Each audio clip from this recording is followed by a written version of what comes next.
বিশ্বের বৃহত্তম প্রাকৃতিক গ্যাস ক্ষেত্রে ইসরায়েলের হামলা, জবাবে তেল আবিবে ব্যাপক আক্রমণ। সৌদি আরব সহ উপসাগরীয় অঞ্চলে জ্বালানি স্থাপনায় আঘাত অব্যাহত।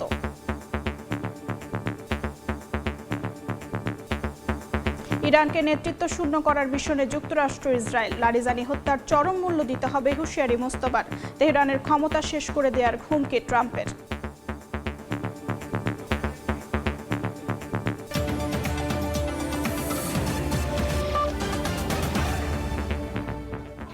আন্তর্জাতিক সময়ের সঙ্গে আছি আমি অর্চিতা শেহসিন। শুরুতেই ঈদ যাত্রার খবর। এই মুহূর্তে কমলাপুর রেল স্টেশনে আছেন সহকর্মী নাজমুস সালেহী, সদরঘাট লঞ্চ টার্মিনালে তাসলিম তৌহিদ এবং কল্যাণপুরে আছেন রায়দুল ইসলাম শুভ।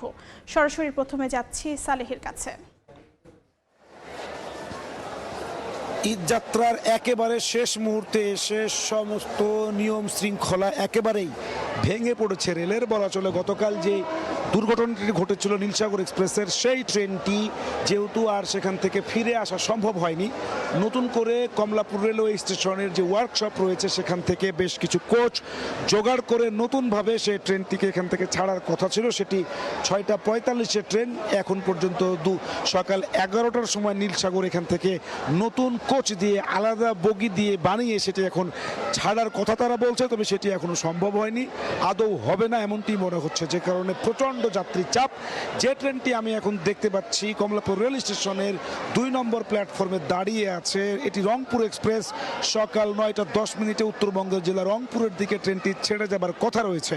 এই ট্রেনটির দরজা জানালা দিয়ে যেভাবে পেরেছেন যাত্রীরা আসলে ঢুকেছেন, যার অধিকাংশই হচ্ছে বিনা টিকিটের অবৈধ যাত্রী। এই বিনা টিকিটের অবৈধ যাত্রীরা এসে ট্রেনের দরজা জানালা একেবারে লকড করে ফেলেছেন, কোথাও তিল ধারণের ঠাঁই নেই, দরজা দিয়ে ভেতরে আর ঢোকার কোনো প্রকার কোনো জায়গা নেই। সেই লোকগুলো যখন এসে আবার ঢুকতে পারছেন না, তখন শত শত যাত্রী সমস্ত নিষেধাজ্ঞা জীবনের ঝুঁকি নিয়েই তারা কিন্তু এখন ছাদে উঠে বসেছেন। সে অবৈধ যাত্রীদেরকে নিয়ন্ত্রণ করা কিংবা ছাদে ওঠা ঠেকানো কোনো কিছুতেই রেল আসলে পেরে উঠছে না। রেলের সমস্ত নিয়ম কারণ শৃঙ্খলা একেবারেই ভেঙে পড়েছে। শুধুমাত্র নীলসাগর এক্সপ্রেস আজকে বিলম্বে ছাড়ছে এখান থেকে, এবং সেটা দুর্ঘটনা কবলে পড়ার কারণে সেটি আসলে মহাবিলম্ব হবে, সেটি আসলে আশঙ্কা করা হচ্ছে। তবে উত্তরবঙ্গের সবকটি ট্রেনই সময় মতো ছেড়েছে। সকাল 6টায় এখানে ধূমকেতু এক্সপ্রেস ছেড়ে গেছে এবং 9:10 কিন্তু ছেড়ে যাচ্ছে এখান থেকে রংপুর এক্সপ্রেস। একইভাবে কিন্তু ছেড়ে গেছে 8:30-এ বুড়িমারি এক্সপ্রেসও। সুতরাং গতকালকের যেই ঝামেলাটি দুর্ঘটনা, তার প্রভাব যতটুকু বা পড়েছে সেটি কাটিয়ে ওঠা সম্ভব হচ্ছে। মোটামুটি বাকি ট্রেনগুলো সব শিডিউল মতো যাচ্ছে, তবে অতিরিক্ত এত বেশি যাত্রী চাপ যে রেলের সমস্ত নিয়মকানুন শৃঙ্খলা একেবারে ভেঙে পড়েছে। এই ছিল আমার কাছে রেলপথের সর্বশেষ খবর। নৌপথের ঈদ যাত্রার খবর জানতে যাব সদরঘাটে, সেখানে অপেক্ষা করছেন সহকর্মী তৌহিদ। তাসলিম। সদরঘাট লঞ্চ টার্মিনালে দক্ষিণ অঞ্চলে বাড়ি ফেরা মানুষের উপচে পড়া ভিড় আমরা সকাল থেকে লক্ষ্য করেছি। বোট থেকে যে লঞ্চগুলোই ছেড়ে গেছে, এখান থেকে প্রত্যেকটি লঞ্চে কিন্তু যাত্রীদের ভিড় দেখেছি, এবং শুধু লঞ্চগুলোতে না, পন্টনগুলোতেও কিন্তু যাত্রীদের বিশাল আমরা ভিড় লক্ষ্য করেছি। পুরো পন্টন জুড়েই কিন্তু কোনো ধরনের ভোরবেলা থেকে সকাল পর্যন্ত দেখেছি আস্তে আস্তে বেলা বাড়ার সঙ্গে সঙ্গে সে চাপ কিছুটা কমেছে, তবে এখন কিন্তু যাত্রীর চাপ কিছুটা কমছে। আমরা যেটা জানিয়ে রাখি যে এখন পর্যন্ত সকাল পর্যন্ত বিআইডব্লিউটি যে তথ্য বলছে, অন্তত 40 থেকে 50টার মতন 40টা লঞ্চ সদরঘাটে ফিরেছে বিভিন্ন দক্ষিণ অঞ্চলের বিভিন্ন জেলা থেকে, এবং 50টির মতন লঞ্চ বিভিন্ন গন্তব্যের উদ্দেশ্যে ছেড়ে গেছে। জানিয়ে রাখি গতকাল রাতে আবহাওয়াজনিত কারণে বেশ কিছু লঞ্চ ভিড়তে দেরি হয়, যে কারণে কিছুটা বিলম্ব হয়। তবে এখন যে সমস্ত লঞ্চগুলো বন্দরে ঘাটে এসে পৌঁছাচ্ছে, প্রত্যেকটা লঞ্চ কিন্তু যাত্রী বোঝা হওয়ার সাথে সাথে বিআইডব্লিউটি এর পক্ষ থেকে কিন্তু ছেড়ে যাওয়ার জন্য নির্দেশনা দেওয়া হয়েছে, এবং তারা কিন্তু তদারকি করছে। জানিয়ে রাখি এবার বিআইডব্লিউটি এর পক্ষ থেকে অন্তত 10 থেকে 12 লাখ যাত্রী এই নৌপথে যাবে বলে তারা আশা করছে। একই সাথে এখন পর্যন্ত আমরা দেখেছি যে অতিরিক্ত যাত্রী বহন না করা লঞ্চগুলোতে তারা কিন্তু নানাভাবে সতর্কতার কথা বলছে। একই সাথে গতকালকে যে দুর্ঘটনা ঘটে তারপরে একজন নিখোঁজ ছিল, সেটাকে খোঁজার জন্য কিন্তু ফায়ার সার্ভিসের একটা টিমকে আমরা সকাল থেকে অভিযান চালাতে দেখেছি। তো এই ছিল সদরঘাট লঞ্চ টার্মিনাল। আমার কাছে সবশেষ তথ্য আমরা একটু যেতে চাই সড়ক পথে, সেখানে আমাদের সহকর্মী রায়দুল ইসলাম শুভ, তার কাছ থেকে জানবো সেখানকার সবশেষ তথ্য। শত বাধা, শত দুর্ভোগ পেরিয়ে কিন্তু আসলে এবার নারী ট্রেনে বাড়ি ফেরার পালা। সেই বাড়ি ফিরতেই কিন্তু মানুষ অনেকটাই যুদ্ধ করছে ট্রেনে, লঞ্চে। সড়ক পথের চিত্র কিন্তু অনেকটাই স্বস্তি এবারের আমরা দেখতে পাচ্ছি, কেননা অন্যান্য বারের তুলনায় কিন্তু এবার অনেকটা যানজটের কম আমরা লক্ষ্য করতে পেরেছি। গত কয়েকদিনের যে ঈদযাত্রার চিত্র, সেই চিত্র অনুযায়ী দেখা গিয়েছে যে চন্দ্রা বাইপেল সড়কে যে দীর্ঘ যানজট, সেই যানজটটি কিন্তু অনেকাংশে এবার কম। তবে গাবতলী বাস স্ট্যান্ডের এই মুহূর্তে যেই চিত্র, তারা আসলে তাদের গন্তব্যে অর্থাৎ উত্তরাঞ্চল সহ তার 17টি জেলাগামী যে সকল যাত্রীরা আছে ঈদ করতে যাওয়ার জন্য কিন্তু বাসের অপেক্ষা করছেন। মূলত কল্যাণপুর থেকে বা সাইদাবাদ থেকে ছেড়ে আসা যে সকল বাসগুলো রয়েছে সেই বাসগুলোর জন্য অপেক্ষা করছে তারা। কেউ সিরাজগঞ্জ, কেউ রাজশাহী, চাঁপাইনবাবগঞ্জ, পাবনা, বগুড়া, নানান প্রান্তে যাওয়ার জন্য কিন্তু সেই ছোট্ট ছোট্ট পিচ্চি বাবুদেরকে নিয়ে মায়া বাবারা কিন্তু ঈদ করতে বাড়ি যাচ্ছেন। তবে এই অতিরিক্ত ভাড়া বা বাড়তি ভাড়ার অভিযোগটা কিন্তু আজকেও আমরা পেয়েছি সাধারণ যাত্রীদের কাছ থেকে। তারা বলছেন যে যেই ভাড়াটা আসলে বিআরটিএ থেকে নির্ধারণ করে দেওয়া হয়েছে তার চেয়েও অতিরিক্ত ভাড়া আদায় করছে বাসে যারা কন্ট্রাক্টর আছে, তারাকে এমনটাই অভিযোগ করছেন যাত্রীরা। তবে এইবারের যাত্রা নিয়ে কিন্তু গতকাল সহ তার আগেও কিন্তু আমরা দেখেছি যে বিভিন্ন বাস টার্মিনাল পরিদর্শন করেছেন সেতুমন্ত্রী, সড়ক পরিবহন ও সেতু। তিনি যেমনটা জানিয়েছেন এবারের যাত্রাটা নির্বিঘ্ন করতে কিন্তু সর্বোচ্চ চেষ্টা তারা করছে মন্ত্রণালয়ের পক্ষ থেকে। এবং এবারের ঈদ যাত্রা কিন্তু অনেকটাই স্বস্তি সড়ক পথে তিনি যেমনটা বলছিলেন। এবং এইখানকার চিত্র যেটা দেখছি যে একে একে গার্মেন্টস ছুটি হওয়ার কারণে কিন্তু আস্তে আস্তে এই সড়ক পথেও বেশ চাপ বাড়ছে। তবে অন্যান্য বারের তুলনায় কিছুটা হলেও যানজটটা অনেকটাই কম লক্ষ্য করা যাচ্ছে। সব কিছু মিলিয়ে ঈদযাত্রার এই ছিল আমার কাছে গাবতলী থেকে সবশেষ। ঈদযাত্রার খবর জানাতে কমলাপুর রেল স্টেশনে ছিলেন সহকর্মী নাজমুস সালেহী, সদরঘাটে ছিলেন তাসলিম তৌহিদ এবং গাবতলীতে ছিলেন রায়দুল ইসলাম শুভ। এরপর আন্তর্জাতিক খবর। ইরানের নিরাপত্তা প্রধান আলী লারিজানিকে হত্যার চরম মূল্য দিতে হবে বলে হুঁশিয়ারি দিয়েছেন দেশটির নতুন সর্বোচ্চ নেতা মোস্তফা খামেনি। তিনি দাবি করেন এই রক্তপাত ইসলামী শাসন ব্যবস্থাকে আরও শক্তিশালী করবে। এদিকে ইরানের হামলায় ইসরায়েলের বেন গুরিয়ান বিমানবন্দরে 3টি বিমান ক্ষতিগ্রস্ত হয়েছে। একই সঙ্গে সৌদি আরব, কাতার, সংযুক্ত আরব আমিরাত সহ মধ্যপ্রাচ্যের বিভিন্ন দেশের জ্বালানি স্থাপনায় হামলা অব্যাহত রয়েছে। অন্যদিকে ইরানে অবস্থিত বিশ্বের বৃহত্তম প্রাকৃতিক গ্যাস ক্ষেত্রের স্থাপনায় আক্রমণ চালিয়েছে ইসরায়েল। তেহরানে এখনও যা কিছু অবশিষ্ট আছে তা শেষ করে দেওয়ার হুঁশিয়ারি দিয়েছেন ডোনাল্ড ট্রাম্প। একের পর এক শীর্ষ নেতৃত্বের হত্যার পর প্রতিশোধের আগুনে জ্বলছে ইরান। মধ্যপ্রাচ্যের সংযুক্ত আরব আমিরাতের ফুজাইরা অঞ্চলে তেল পরিশোধনাগারে ড্রোন হামলা চালিয়েছে দেশটি। একই সঙ্গে কুয়েত, সৌদি আরব, কাতার সহ বিভিন্ন অঞ্চলের গুরুত্বপূর্ণ জ্বালানি স্থাপন লক্ষ্য করে আক্রমণ হয়েছে। ইসরায়েলে আঘাত করা হচ্ছে অপ্রতিরোধ্য ক্লাস্টার বোমা দিয়ে। লণ্ডভণ্ড হয়ে গেছে রামাদগান এলাকা। আবাসিক ভবনের পাশাপাশি মেট্রো স্টেশনেরও ব্যাপক ক্ষতি হয়েছে। এছাড়া তেল আবিবের বেন গুরিয়ন বিমানবন্দরে 3টি বিমান ক্ষতিগ্রস্ত হয়েছে। জবাবে ইরানের সাউথ পার্স গ্যাস ক্ষেত্রের একটি পেট্রোকেমিক্যাল কমপ্লেক্সে বুধবার ভোরে বিমান হামলা চালায় ইসরায়েল। এছাড়া বাসিজের ঘাঁটি লক্ষ্য করে অব্যাহত আছে নেতানিয়াহু বাহিনীর বোমা বর্ষণ। জ্বালানি অবকাঠামোতে হামলার জবাবে আক্রমণকারীদের তেল গ্যাস স্থাপনাগুলো ছায়ে পরিণত করার হুঁশিয়ারি দিয়েছে আইআরজিসি। লেবানন জুড়ে হিজবুল্লাহকে লক্ষ্য করে একের পর এক বিমান হামলা চালিয়ে যাচ্ছে ইসরায়েল। জবাবে ইসরায়েলের মধ্য ও উত্তরাঞ্চল জুড়ে রকেট হামলা চালায় লেবাননের সশস্ত্র গোষ্ঠীটি। এদিকে ইরানের শীর্ষ নিরাপত্তা কর্মকর্তা আলী লারিজানির হত্যার প্রতিশোধ নেওয়ার হুঁশিয়ারি দিয়েছেন দেশটির নতুন সর্বোচ্চ নেতা মোস্তফা খামেনি। এক বিবৃতিতে লারিজানিকে একজন বুদ্ধিমান ও অঙ্গীকারবদ্ধ ব্যক্তি এবং ইরানের রাজনৈতিক কাঠামোর এক বিশিষ্ট ব্যক্তিত্ব বলে অভিহিত করেন তিনি। ইরানের পারমাণবিক কর্মসূচি এখনও বেসামরিক উদ্দেশ্যে সীমাবদ্ধ বলে সাফ জানিয়ে দিয়েছেন পররাষ্ট্রমন্ত্রী আব্বাস আরাকচি। আমার মতে যুদ্ধ শেষে হরমুজ প্রণালীতে জাহাজ চলাচলের জন্য নতুন একটি কাঠামো তৈরি করা প্রয়োজন, যাতে স্পষ্ট নিয়মের আওতায় ইরান ও পুরো অঞ্চলের স্বার্থ বিবেচনায় রেখে এই গুরুত্বপূর্ণ জলপথে শান্তিপূর্ণ নৌ চলাচল স্থায়ীভাবে নিশ্চিত করা যায়। এর মধ্যে ইরানের প্রেসিডেন্ট মাসুদ পেজিশকিয়ান ইসরায়েলি হামলায় গোয়েন্দা মন্ত্রী ইসমাইল খাতিবের মৃত্যুর কথা নিশ্চিত করেছেন। ইরান যুদ্ধ চলতে থাকলে জ্বালানি মূল্য বৃদ্ধি ও বাজার অস্থিরতার কারণে সামনে কঠিন সময় অপেক্ষা করছে সতর্ক করেছেন মার্কিন vice president JD Vance.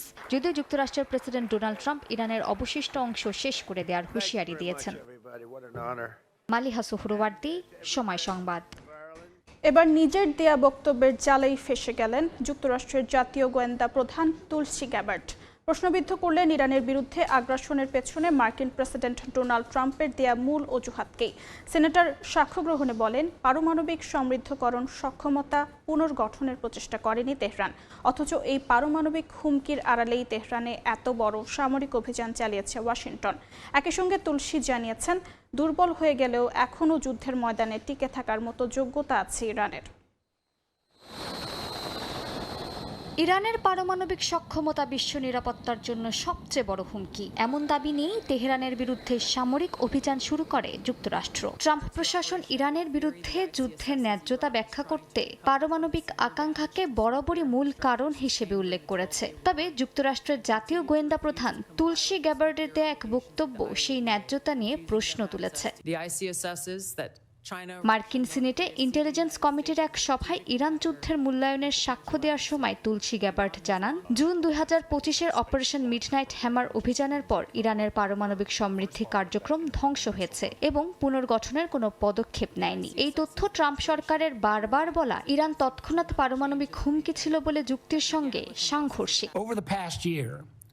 Gabbard তার সাক্ষ্য গ্রহণে এই অংশটি সরাসরি পড়েননি, যা নিয়ে সিনেট সদস্যরা প্রশ্ন তোলেন। সিনেটর মার্ক ওয়ার্নার মন্তব্য করেন, এটি মার্কিন প্রেসিডেন্টের অবস্থানের বিরোধী অংশ, যা উপেক্ষা করা হয়েছে। সম্প্রতি গ্যাবার্ডের সহকর্মী জো কেন্ট পদত্যাগ করার সময় এক চিঠিতে জানিয়েছেন, ইরান যুক্তরাষ্ট্রের জন্য কোনো হুমকি ছিল না। এই পদত্যাগও ট্রাম্প সরকারের পারমাণবিক হুমকির ভিত্তিতে যুদ্ধের যুক্তিকে চ্যালেঞ্জ করেছে। গ্যাবার্ট ট্রাম্পের পক্ষে অবস্থান নিয়ে বলেন, প্রেসিডেন্টই জাতীয় হুমকির বিষয়টি নির্ধারণ করেন এবং প্রয়োজনীয় পদক্ষেপ নেন। কোনো হুমকি তাৎক্ষণিক কিনা তা নির্ধারণ করা গোয়েন্দা সংস্থার দায়িত্ব নয়। প্রেসিডেন্ট যে বিপুল পরিমাণ তথ্য পান তার ভিত্তিতেই এ ধরনের সিদ্ধান্ত নেওয়া হয়ে থাকে। এ সময় গ্যাবার্ট আরও জানান, যুক্তরাষ্ট্রের সামরিক অভিযানের পরও ইরান ও তাদের মিত্ররা এখনও যুক্তরাষ্ট্র ও মিত্রদের স্বার্থে আঘাত হানার সক্ষমতা রাখে এবং তা চালিয়েও যাচ্ছে। যদি এই শাসন ব্যবস্থা টিকে থাকে তাহলে তারা কয়েক বছর ধরে আবার তাদের ক্ষেপণাস্ত্র ও ড্রোন বাহিনী পুনর্গঠনের চেষ্টা করবে। মালিহা সুহরওয়ার্দী, সময় সংবাদ। আন্তর্জাতিক সময়ে আরও থাকছে। গাজায় ইসরায়েলের আগ্রাসনে নিহত 4 উপত্যকাটিতে শান্তিরক্ষী পাঠানোর পরিকল্পনা স্থগিত করল ইন্দোনেশিয়া। ঈদে উৎসবের রং ছাপিয়ে বেঁচে থাকার সংগ্রামে ফিলিস্তিনিরা।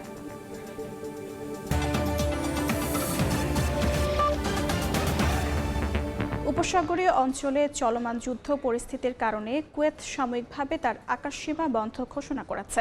ফলে দেশটিতে অবস্থানরত প্রবাসীদের আন্তর্জাতিক ভ্রমণ ব্যাহত হচ্ছে। জরুরি প্রয়োজনে বাংলাদেশে ফিরতে ইচ্ছুক প্রবাসী বাংলাদেশিদের জন্য বিকল্প ব্যবস্থা হিসেবে স্থলপথে সৌদি আরব হয়ে ভ্রমণের সুযোগের কথা জানিয়েছে কুয়েতস্থ বাংলাদেশ দূতাবাস। বিস্তারিত জানাচ্ছেন মঈন সুমন। উপসাগরীয় অঞ্চলের চলমান উত্তেজনা ও নিরাপত্তা পরিস্থিতির কারণে সাময়িকভাবে নিজেদের আকাশসীমা বন্ধ রেখেছে কুয়েত সরকার। এতে বাংলাদেশ সহ বিভিন্ন দেশে সরাসরি বিমান চলাচল বন্ধ হয়ে গেছে। দেশে ফিরতে না পেরে বিপাকে পড়েছেন অনেক প্রবাসী। জরুরি প্রয়োজনে দেশে ফিরতে ইচ্ছুক বাংলাদেশিদের জন্য বিকল্প হিসেবে স্থলপথে সৌদি আরব হয়ে বাংলাদেশে যাওয়ার পরামর্শ দিয়েছে কুয়েতের বাংলাদেশ দূতাবাস। তবে এক্ষেত্রে সৌদি আরবের প্রবেশের জন্য ভিজিট অথবা ট্রানজিট ভিসা বাধ্যতামূলক। ট্রানজিট ভিসায় সৌদি আরবে প্রবেশের পর 4 দিনের মধ্যে দেশ ত্যাগ করতে হবে। তাই ভিসা পাওয়ার পর সৌদি আরব থেকে বাংলাদেশের বিমানের টিকিট নিশ্চিত করেই যাত্রা করার নির্দেশনা দেওয়া হয়েছে। সৌদি আরবের ভিজিট বা ট্রানজিট ভিসার জন্য নির্ধারিত ওয়েবসাইটের মাধ্যমে অনলাইনে আবেদন করা যাবে। প্রয়োজনীয় কাগজপত্র সহ আবেদন জমা দিলে দূতাবাস সৌদি কর্তৃপক্ষের অনুমোদন সংগ্রহ করে আবেদনকারীকে অবহিত করবেন। অনুমোদন পাওয়ার পর নিজ ব্যবস্থাপনা স্থলপথে কুয়েত সৌদি সীমান্তে গিয়ে ইমিগ্রেশন সম্পন্ন করে সৌদি আরবে প্রবেশ করতে হবে এবং 4 দিনের মধ্যে দেশ ত্যাগ করতে হবে। তবে অনুমোদন পেতে কিছু ক্ষেত্রে সময় লাগতে পারে বলেও জানিয়েছেন কর্তৃপক্ষ। কুয়েতের বর্তমান পরিস্থিতি এটা স্থিতিশীল। আশঙ্কার এখানে বা আতঙ্কগ্রস্ত হবার কিছু নেই। আমরা যে দেখছি প্রধানত এখানে যে বিভিন্ন ড্রোন বা মিসাইল আক্রমণ যেগুলো হচ্ছে সেগুলো বিভিন্ন বিদেশি সামরিক স্থাপনার উপরেই প্রধানত হচ্ছে। বেশ কিছু বাংলাদেশি যাত্রী, ট্রানজিট যাত্রী যারা কুয়েত এয়ারওয়েজ বা জাজিরা এয়ারওয়েজ যোগে বিভিন্ন ট্রানজিটে ছিলেন, তাদের প্রায় 150 জনের মতো আটকে পড়েছিলেন কুয়েতে।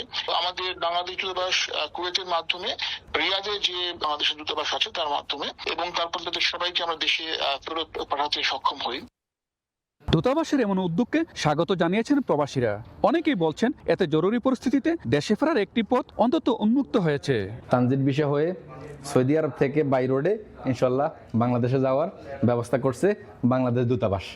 ইনশাল্লাহ আমরা অনেক খুশি এখানে। যুদ্ধের জন্য আমরা আর কি দেশে যেতে পারছি না, এখন ইনশাল্লাহ সৌদি ভিসা দিচ্ছে, আমরা অ্যাপ্লাই করছি, দেখা যাক কতদূর কি হয়, যেতে পারি কিনা। এদিকে ফ্লাইট বন্ধ হয়ে যাওয়ায় অনেক টিকিট বাতিল হয়, বিপাকে পড়েছে ট্রাভেল এজেন্সিগুলো। আমরা চেষ্টা করতেছি কুয়েত থেকে ট্রানজিট ভিসা দিয়ে বাই রোডে সৌদি হয়ে ফ্লাইটে ঢাকা পর্যন্ত পৌঁছে দেওয়ার জন্য ইনশাল্লাহ আমরা চেষ্টা করব। আগামী 21 মার্চ থেকে দূতাবাসে আবেদনপত্র জমা নেওয়া শুরু হবে। পরিস্থিতি পর্যবেক্ষণ করে পরবর্তী সিদ্ধান্ত জানানো হবে বলে জানিয়েছেন কর্তৃপক্ষ। মঈন সুমন, সময় সংবাদ, কুয়েত। সংযুক্ত আরব আমিরাতে ইরান যুদ্ধ পরিস্থিতি ও দেশটির ভিসা সংক্রান্ত বিষয়ে সামাজিক মাধ্যমে ভুয়া ভিডিও প্রকাশের জেরে বাংলাদেশি সহ বেশ কয়েকজনকে গ্রেফতার করেছে প্রশাসন। এসব ভিডিওর বেশিরভাগ এআই দিয়ে বানানো। বিভ্রান্তিকর পোস্ট করা থেকে বিরত থাকতে প্রবাসীদের প্রতি আহ্বান জানিয়েছেন দেশটিতে অবস্থানরত বাংলাদেশ কমিউনিটির নেতারা। শিবলি আল সাদিকের রিপোর্ট। ইরান ইসরায়েল সংঘাতের উত্তেজনা ছড়াচ্ছে সংযুক্ত আরব আমিরাতে। চলমান ঘটনা প্রবাহ ও বাংলাদেশিদের ভিসা সংক্রান্ত বিষয় নিয়ে সামাজিক মাধ্যমে ছড়িয়ে পড়ে বিভিন্ন বিভ্রান্তিকর তথ্য। এর জেরেই বাংলাদেশি সহ কয়েকটি দেশের নাগরিককে গ্রেপ্তার করে দেশটির আইনশৃঙ্খলা বাহিনী, যা নিয়ে উদ্বেগ প্রকাশ করেছেন দেশটিতে অবস্থানরত বাংলাদেশি কমিউনিটির নেতারা। বিভ্রান্তিমূলক তথ্য যেন না ছড়াই এবং কোনো ছবি বা কোনো ভিডিও কাট করে যেন আমরা খামাখাই বিভিন্ন ইলেকট্রনিক মিডিয়ায় প্রচার না করি, যার মাধ্যমে আপনি নিজেও ভবিষ্যতে ক্ষতিগ্রস্ত হবেন এবং দেশকে এবং জাতিকে ক্ষতিগ্রস্ত করবেন। কৃত্রিম বুদ্ধিমত্তা বা এআই দ্বারা তৈরি এইসব বিভ্রান্তিকর ছবি ও ভিডিও অধিকাংশই ভুয়া, যা জনমনে আতঙ্ক সৃষ্টি করার উদ্দেশ্যে তৈরি বলে মত বিশ্লেষকদের। আমি সবাইকে রিকোয়েস্ট করব, যদি ইনসাইটও ভিসা ট্রান্সফারটা খুলে আমরা অনেক লোক উপকৃত হইব, কিন্তু এটারে আমরা অপব্যবহার না করতে। কিছু ভুয়া নিউজের জন্য আমাদের সমস্যা হচ্ছে, যেটা আসলে দুঃখজনক বিষয়। এটা আমি সবসময় বলি যে আপনারা নিউজ করার সময় অবশ্যই বুঝে শুনে সবাই নিউজ করবেন। ভিডিওর মাধ্যমে ফেসবুকে বা আপনার ইউটিউবের মাধ্যমে যেই তথ্যগুলো ভুল তথ্য ছড়াচ্ছে, এটা আসলে আমাদের জন্য উচিত হচ্ছে না। চলমান পরিস্থিতিতে দেশটির আইন কানুনের প্রতি শ্রদ্ধাশীল না হলে বাংলাদেশিদের ভাবমূর্তি ক্ষুণ্ণ হওয়ার পাশাপাশি আইনি ঝুঁকিতে পড়ার আশঙ্কা রয়েছে বলে মত অনেকের। শিবলি আল সাদিক, সময় সংবাদ, সংযুক্ত আরব আমিরাত। গাজায় হামাস নিয়ন্ত্রিত অংশে পুলিশের ওপর হামলা বাড়িয়েছে ইসরায়েল। গত কয়েকদিনে 12 জনের বেশি পুলিশ কর্মকর্তা নিহত হয়েছে বলে জানিয়েছে কর্তৃপক্ষ। এছাড়া একদিনে ইসরায়েলি হামলায় অন্তত 4 জন ফিলিস্তিনি নিহত হয়েছেন, আহত হয়েছেন অন্তত 14 জন। মধ্যপ্রাচ্যের সংঘাতের মধ্যেও গাজার মানবিক বিপর্যয়কে অবহেলা না করার আহ্বান জানিয়েছে মিশর। এছাড়া উপত্যকাটিতে শান্তিরক্ষী পাঠানোর পরিকল্পনা স্থগিত করেছে ইন্দোনেশিয়া।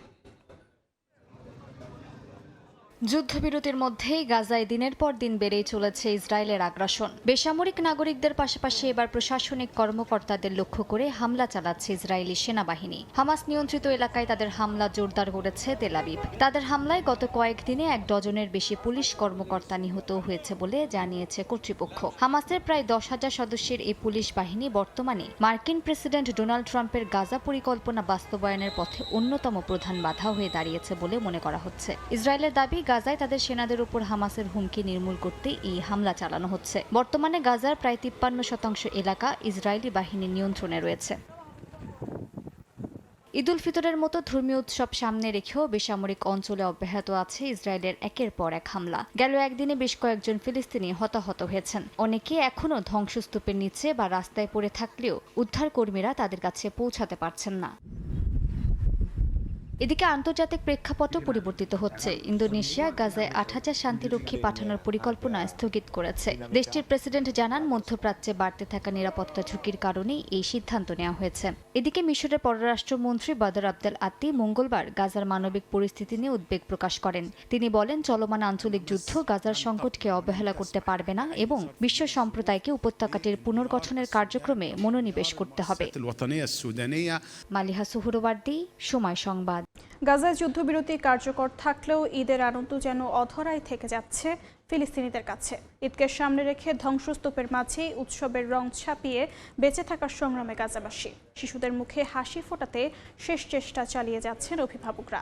এবারের ঈদেও আগের মতোই যুদ্ধের ছায়াতে কাটাতে যাচ্ছেন গাজার বাস্তুচ্যুত বাসিন্দারা। ঈদ উল ফিতর মানে আনন্দ, নতুন পোশাক আর পারিবারিক মিলন মেলা। কিন্তু গাজার বাস্তবতায় সেই চিত্র প্রায় অনুপস্থিত। খান ইউনিসে মাথার উপর ভাঙা কংক্রিটের বাজারে ভিড় করেছেন বাসিন্দারা। ইসরায়েলি হামলায় বিধ্বস্ত অবকাঠামোর মাঝেই চলছে ঈদের কেনাকাটা। সন্তানের মুখে হাসি ফোটাতে বাজারে এসেছেন অর্থকষ্টে থাকা গাজাবাসী। স্থানীয় বাসিন্দারা বলছেন, জীবন এখন কঠিন, তবুও শিশুদের জন্য কিছু চকলেট বা ছোট উপহার কেনার চেষ্টা করছেন তারা। আমরা এসেছি বাচ্চাদের জন্য কি কেনা যায় তা দেখতে, তাদের জন্য কিছু নেয়ার চেষ্টা করছি। আনন্দ এখন শুধু ছোটদের জন্যই। আল্লাহ যা দেন তা দিয়েই আমরা শিশুদের জন্য কিছু কিনি। আমরা আশা করি আল্লাহ আমাদের কষ্ট লাঘব করবেন আর আমরা আবার রাফাতে ফিরতে পারবো। মানুষের কাছে কোনো টাকা নেই, অথচ টাকার খুব প্রয়োজন।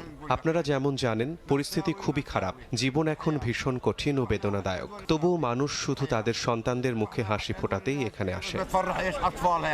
তবে সামান্য সুযোগটুকু সবার ভাগ্যে নেই। খান ইউনিসের একটি কবরস্থানে আশ্রয় নেওয়া বাস্তুচ্যুত পরিবারগুলো জানাচ্ছেন, নতুন কাপড় বা মিষ্টি কেনার সামর্থ্য নেই তাদের। মৃতদের পাশে বসবাস করে ঈদের আনন্দ অনুভব করতে পারছেন না তারা। শিশুদের মুখেও নেই উৎসবের উচ্ছ্বাস, বরং অনিশ্চয়তার ছাপ স্পষ্ট।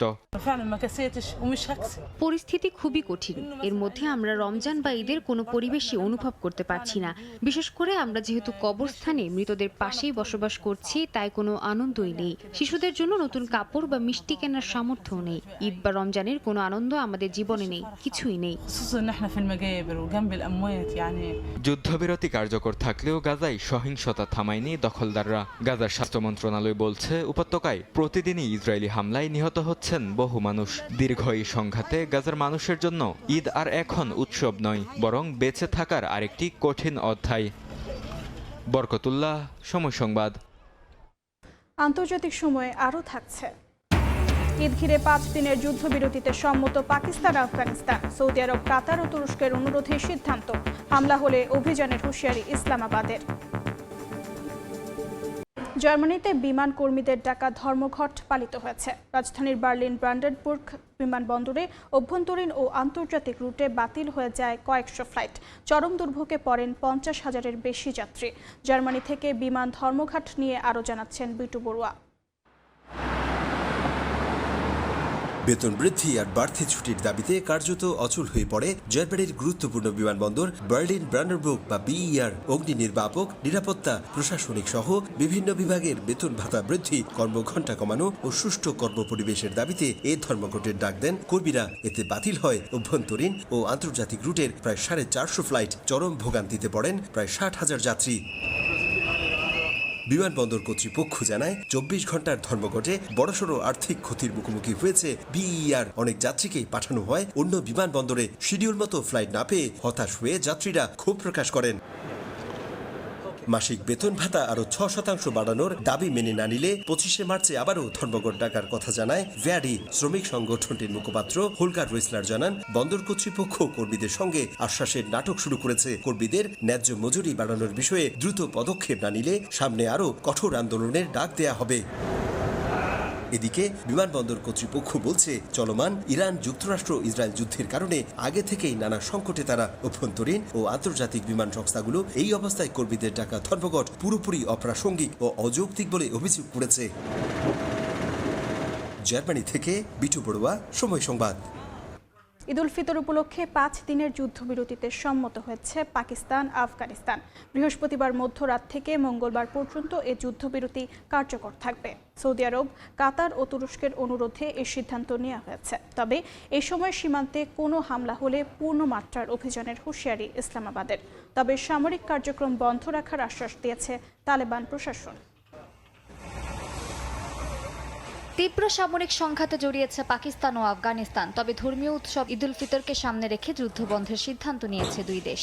পাকিস্তানের তথ্যমন্ত্রী আতাউল্লাহ তারার জানান, স্থানীয় সময় বৃহস্পতিবার মধ্যরাত থেকে মঙ্গলবার পর্যন্ত এই সিদ্ধান্ত কার্যকর থাকবে। সৌদি আরব, কাতার ও তুরস্কের অনুরোধে এবং ইসলামী মূল্যবোধের প্রতি সম্মান রেখেই এই সিদ্ধান্ত এসেছে বলে জানান তিনি। যুদ্ধবিরতির মধ্যেও সতর্ক অবস্থানে শাহবাজ প্রশাসন। পাকিস্তানের তথ্যমন্ত্রী স্পষ্ট ভাষায় জানিয়ে দিয়েছেন, যদি কোনো সীমান্ত হামলা, ড্রোন আক্রমণ বা সন্ত্রাসী তৎপরতা ঘটে, সঙ্গে সঙ্গেই আরও তীব্র অভিযান শুরু হবে। যদিও এই সময়ে পাকিস্তানের বিরুদ্ধে সামরিক কার্যক্রম স্থগিত রাখার আশ্বাস দিয়েছে আফগানিস্তানের তালেবান প্রশাসন। কাবুলে একটি মাদক পুনর্বাসন কেন্দ্রে বিমান হামলায় শতাধিক মানুষ নিহতের অভিযোগ তোলে আফগানিস্তান। জাতিসংঘ অন্তত 143 জনের মৃত্যুর তথ্য দিয়েছে। যদিও পাকিস্তানের দাবি প্রত্যাখ্যান করে বলেছে, তারা কেবল সন্ত্রাসী অবকাঠামোতেই হামলা চালিয়েছে। এদিকে পাকিস্তান আফগানিস্তান দ্বন্দ্বের মধ্যে শুরু হয়েছে ইসলামাবাদ নয়াদিল্লির তীব্র বাগযুদ্ধ। আফগানিস্তানের কাবুল ও নানগারহারে চালানো বিমান হামলা ঘিরে ভারতের সমালোচনাকে ভিত্তিহীন ও বিভ্রান্তিকর বলে মন্তব্য করেছে পাকিস্তান। পররাষ্ট্র দপ্তরের মুখপাত্র তাহির আন্দ্রাবি বলেন, সন্ত্রাসী অবকাঠামো লক্ষ্য করে চালানো অভিযানের বিষয়ে ভারতের মন্তব্য অযৌক্তিক ও উদ্দেশ্য প্রণোদিত। তার দাবি, পাকিস্তানের বিরুদ্ধে আফগান মাটিতে সন্ত্রাসবাদে ভারতের সম্পৃক্ততার প্রেক্ষাপটে এমন বক্তব্য দ্বিচারিতার উদাহরণ। মালিহা সুহরওয়ার্দী, সময় সংবাদ। আফগানিস্তানে পাকিস্তানের হামলায় প্রাণহানির ঘটনায় শোকাহত প্রিয়জনরা। স্বজনদের আহাজারিতে ভারী হয়ে উঠেছে কাবুলের বাতাস। সুস্থ হয়ে বাড়ি ফেরার আশায় থাকা রোগীদের আর দেখা হলো না পরিবারের সঙ্গে। মৃতদের তালিকায় নাম খুঁজতে গিয়ে কান্নায় ভেঙে পড়ছেন স্বজনরা। স্বজন হারিয়ে শোকে পাগল প্রায় এই নারী। তার মতো অনেকের আর্তনাদে ভারী হয়ে উঠেছে কাবুলের আকাশ। স্থানীয় সময় সোমবার রাতে প্রতিবেশী পাকিস্তানের ব্যাপক বোমা বর্ষণে ধ্বংস হয়ে যায় আফগানিস্তানের রাজধানীর একটি মাদকাসক্ত নিরাময় হাসপাতাল। সেখানে থাকা রোগী ও হাসপাতালের ডাক্তার কর্মী সহ হতাহত হন শত শত মানুষ। বুধবার নিহতদের তালিকা প্রকাশ করে প্রশাসন। শেষবারের মতো প্রিয়জনকে তালিকায় খুঁজে পাওয়া যায় কিনা তা দেখতেই ভিড় করেন স্বজনরা। কেউ হয়তো মরদেহ খুঁজে পেয়েছেন, আবার কারো প্রিয়জন মিশে গেছে ধুলোর সাথে। অনেকে জানেনই না তার কাছের মানুষটি বেঁচে আছেন কিনা। সুস্থ হয়ে বাড়ি ফেরার আশায় থাকা রোগীদের আর দেখা হলো না পরিবারের সঙ্গে। মৃতদের তালিকায় নাম খুঁজতে আসা স্বজনরা এক বুক আশা নিয়ে গেলেও বাস্তবতায় ভেঙে পড়ছেন কান্নায়। এখানের তালিকায় আমার স্বজনের নাম আছে কিনা দেখতে এসেছি, কিন্তু মরদেহ কিংবা তালিকা কোথাও সে নেই। জানি না বেঁচে আছে কিনা নাকি হারিয়ে গেছে, আমি কিছুই জানি না। আমি জালালাবাদ থেকে এসেছি আমাদের রোগী দেখতে, কিন্তু রোগী তো নেই, তার মরদেহটাও পাচ্ছি না।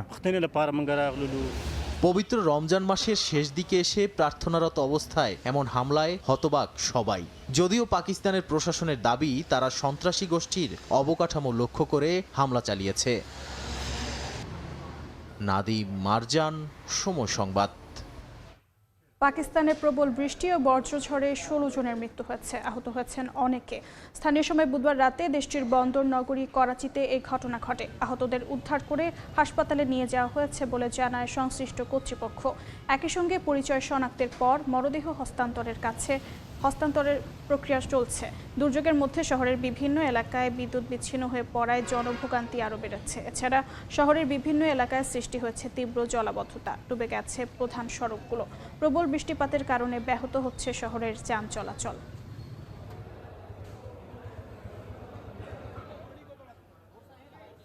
ঈদ উল ফিতরকে সামনে রেখে সৌদি আরবের বিভিন্ন বিপণী বিতানে জমে উঠেছে কেনাকাটা। রাজধানী রিয়াদ সহ বড় শহরগুলোর শপিং মলগুলোতে সকাল থেকে গভীর রাত পর্যন্ত দেখা যাচ্ছে উপচে পড়া ভিড়। পোশাক, জুতা, প্রসাধনী থেকে শুরু করে গৃহস্থালী সামগ্রীর দোকানে ক্রেতাদের উপস্থিতি চোখে পড়ার মতো। রিয়াদ থেকে বিস্তারিত আরিফুর রহমানের রিপোর্টে। মধ্যপ্রাচ্যে যুদ্ধ পরিস্থিতি ও রাজনৈতিক উত্তেজনা থাকলেও তেমন কোনো প্রভাব পড়েনি প্রবাসী বাংলাদেশিদের দৈনন্দিন জীবনে। সৌদি আরবের জোরদার নিরাপত্তা ব্যবস্থা, বাজার ব্যবস্থাপনা স্বাভাবিক থাকায় স্বস্তিতেই ঈদের প্রস্তুতি নিচ্ছেন তারা।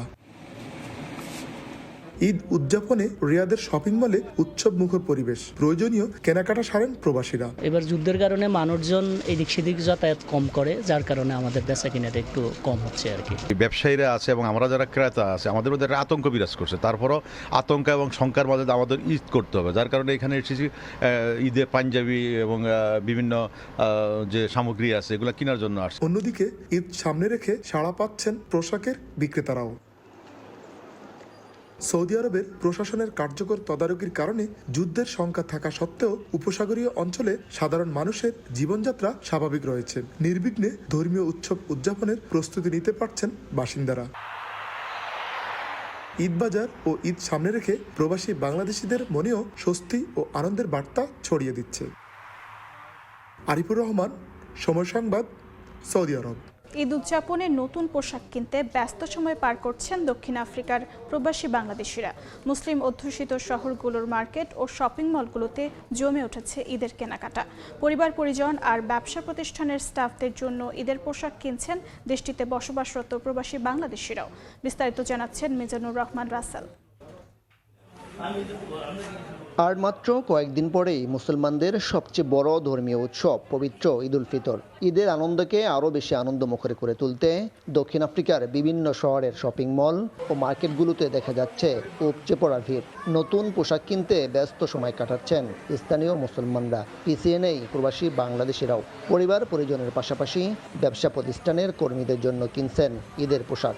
ঈদের জন্য কেনাকাটা করতে এসেছি পরিবারকে সঙ্গে নিয়ে। মোটামুটি ঈদের বাজার খুবই জমজমাট এখানে, যেটা মানুষ আমরা সহ সবাই উপভোগ করছি। আমাদের এশিয়া, ইন্ডিয়া, বাংলাদেশ, পাকিস্তান সহ বিশ্বের সব দেশের মানুষ, লোকাল মানুষ এসে কেনাকাটা করে।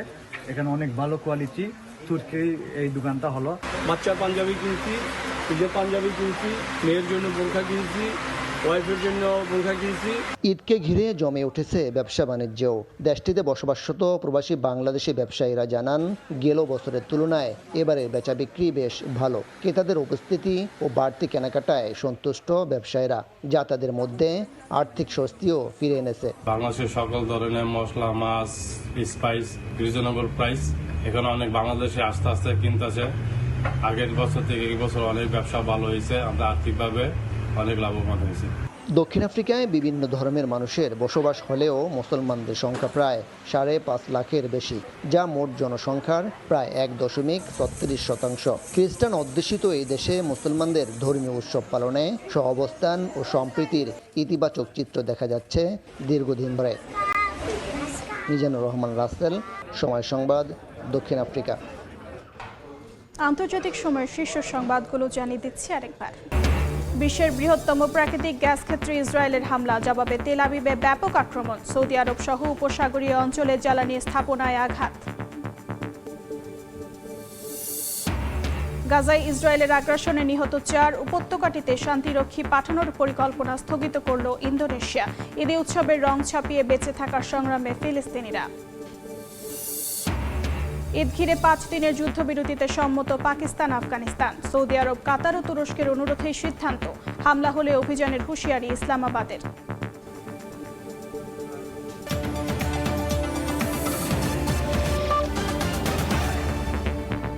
এ ছিল আন্তর্জাতিক সময়। এরপর সকাল 10টার সময় সংবাদ নিয়ে সঙ্গে থাকবেন কাজল আব্দুল্লাহ। ধন্যবাদ অর্জিতা। সকাল 10টার সময় সংবাদ নিয়ে আসছি কিছুক্ষণ পরে, সঙ্গে থাকুন সময়।